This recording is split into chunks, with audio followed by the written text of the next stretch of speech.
50 years ago this week, Dr. Martin Luther King Jr. delivered his historic I Have a Dream speech. In a new poll, 55% of Black Americans say civil rights have somewhat improved in their lifetime. Another 25% say rights have greatly improved. As Jeff Pegues reports, the National Mall was crowded this weekend with people remembering that march on Washington. We shall overcome someday. The stirring sounds of the civil rights movement came alive once again in the nation's capital as tens of thousands of people retraced the steps of 1963's March on Washington.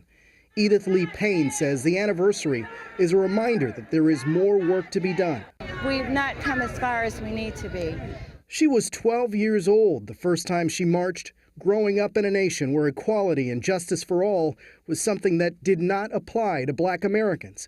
But Dr. Martin Luther King Jr.'s speech that day spoke of a dream the civil rights leader hoped would come true.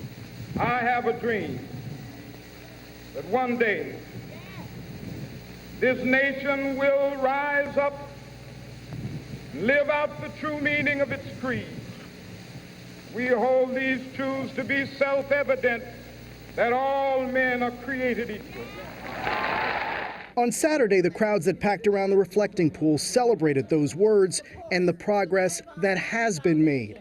But Martin Luther King III warned against complacency. Regressive stand your ground laws must be repealed.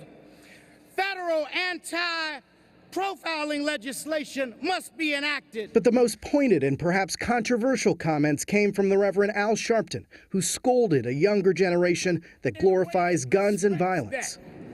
Don't you ever think that men like Medgar Evers died to give you the right to be a hoodlum.